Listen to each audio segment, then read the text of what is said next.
Le gouvernement français a rehaussé le niveau du plan Vigipirate à urgence attentat. Cette décision a été annoncée par le gouvernement français ce dimanche 24 mars, 2 jours après l'attaque près de Moscou qui a fait au moins 137 morts et 182 blessés.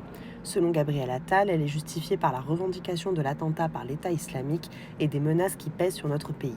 D'après le ministère de l'Éducation, près de 130 lycées et collèges ont été visés depuis la semaine dernière par des menaces d'attentats et actes malveillants via les espaces numériques de travail ENT en Île-de-France, dans les Hauts-de-France et dans la région Grand Est.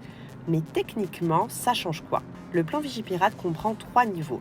Le niveau de vigilance, le niveau sécurité renforcée risque attentat, le niveau urgence attentat, celui sous lequel nous venons d'être placés. Ce niveau peut être mis en place pour une durée limitée. Il permet notamment d'assurer la mobilisation exceptionnelle de moyens, mais aussi de diffuser des informations susceptibles de protéger les citoyens dans une situation de crise. Voici quelques exemples de mesures. La mobilisation jusqu'à 7000 soldats de la force Sentinelle sur le territoire national, les contrôles et fouilles peuvent être renforcés aux entrées des bâtiments publics, en particulier des établissements scolaires. Un contrôle des sacs peut être effectué et en cas de refus, la personne réfractaire se verra interdite d'entrée.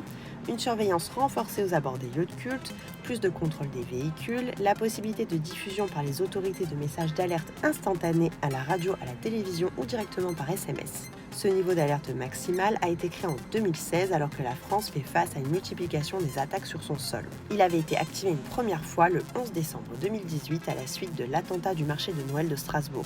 Le niveau avait alors été maintenu durant 72 heures.